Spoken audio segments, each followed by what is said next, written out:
So today I'm changing the spark plugs on my Subaru, but that'll be in a build video in the future. But I wanted to make this video about spark plugs themselves since I've learned a lot about them recently.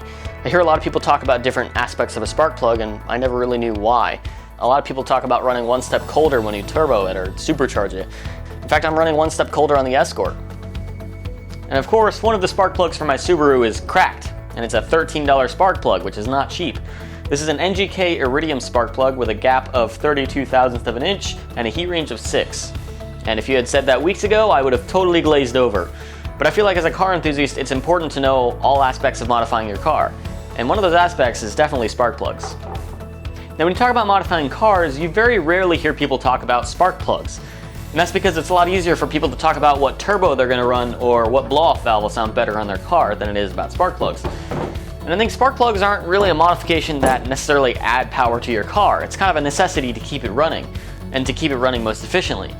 But I'll tell you what, if I modified my Escort and not changed out the plugs, I would have to tune it conservatively, which means less power, and nobody wants that.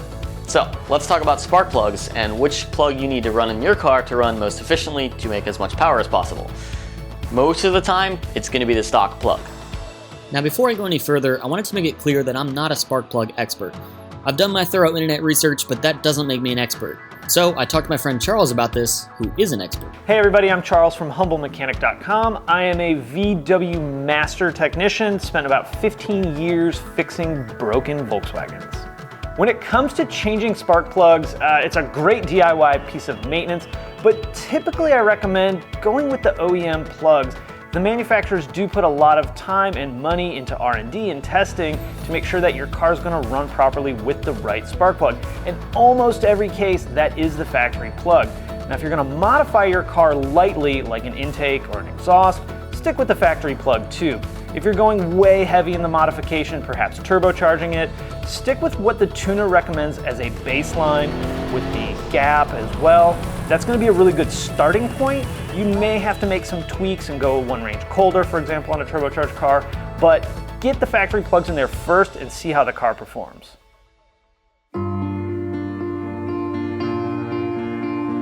While it's unlikely that your car will blow up from the wrong spark plug, it is likely that it'll run rough and inefficient.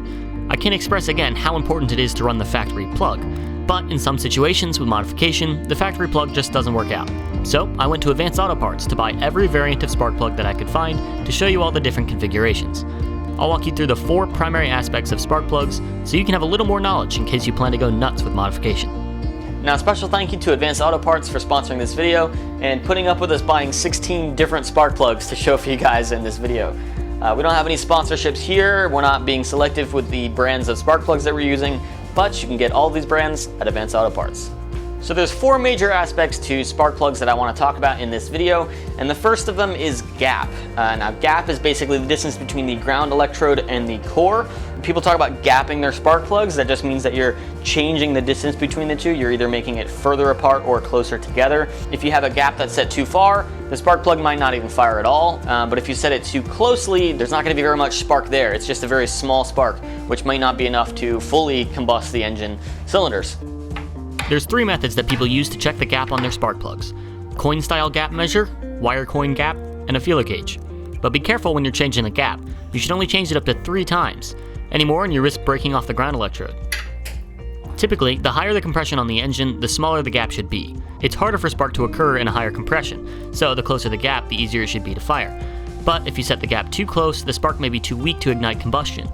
The gap doesn't impact the temperature of the spark plug though, but that's the next aspect that we're going to talk about.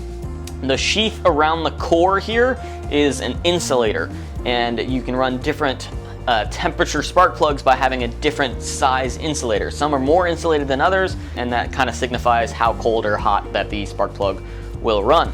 The temperature of the spark plug doesn't actually mean the spark plug burns any hotter or any colder.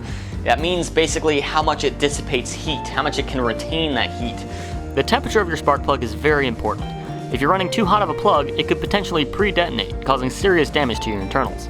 But if you're running too cold of a plug, it could build up carbon deposits, reducing the strength of the spark, thus reducing power and longevity of the plug. You want your spark plug to be between 450 and 850 degrees Celsius in operation. The manufacturer knows which heat range spark plug you should be using to be in that temperature range, so go with that recommended heat range. But if you're boosted, pushing hotter air into the engine, you might want to consider a few ranges colder to stay in that optimal temperature range. So the third factor is the core material. The core material is basically what is inside the spark plug. What is the conductor that's making the electricity travel through it? The most common of which I would say is copper, and that's because it's the cheapest and definitely the most conductive. It makes the best spark. And you can get these copper spark plugs for like $2 or $3. But then you start getting into the platinum plugs, which is obviously a much more rare metal material than copper, so it's a little bit more expensive, but it doesn't actually conduct as well as copper does. But the reason that you'd run it is because it lasts a lot longer. Now, double platinum is the same thing as platinum. It just has platinum on both the core and the ground electrode. I guess that helps make it last a little bit longer as well. I don't know, it sounds really cool. Then you have iridium, which is another material in of itself. And iridium is a little bit more conductive than platinum, which is nice. And it's also a little bit more long-lasting than copper, which is also nice. The downside is that it's very expensive. The spark plug that came in my Subaru is, of course, iridium, so it's $13. And they do typically run around that price range. I've seen them up to $16 before, and probably more than that. That's the pros and cons of all the different core materials. And the fourth and final aspect that I want to talk about is the ground electrode itself. So that is basically how many grounds there are to the core material of the spark plug. There are dual ground electrodes, 4 ground electrodes, and all sorts of weird stuff in between. Based on a research article that I'll link below, more ground electrodes might mean that the plug will last longer, but one ground electrode performs better, so that's what I'd recommend. I did have a friend have a ground electrode break off in his engine before, cracking his engine block, which is not very fun. So I think the less ground electrodes I can have in my engine, the better, but that's just a personal preference. Before I finish this video, I think it's important to understand how to check your spark plugs after they've seen some use. So the best way for me to show you all examples was to go to the junkyard and try to find some bad spark plugs. I think the main thing you'll notice from old plugs is how rich or lean your engine is running. This can be seen by the color of the plug. If the plug is dark and black, it's likely running rich, but if it's dry with white spots, it's likely running lean. Most cars will be running in the optimal air to fuel ratio, but some modified cars might be a bit off, so this is a good way to check. Also, spark plugs will most likely wear in 2 areas. The gap will extend over time, like this spark plug. Look at the gap on that. Can you see that? This car was probably misfiring because of how far apart the gap is. You shouldn't adjust the gap on a used spark plug though, as you could increase the chance of the ground electrode breaking off. Another wear spot that you might see is the core eroding. You'll notice rounded edges that indicate a lot of engine use or possible detonation. It's best to change your spark plugs out at the manufactured recommended interval, but I feel like that's a bit obvious. I hope this video helped you gain some knowledge about spark plugs. I learned a lot just in the making of this video, and I encourage you all to research on your own.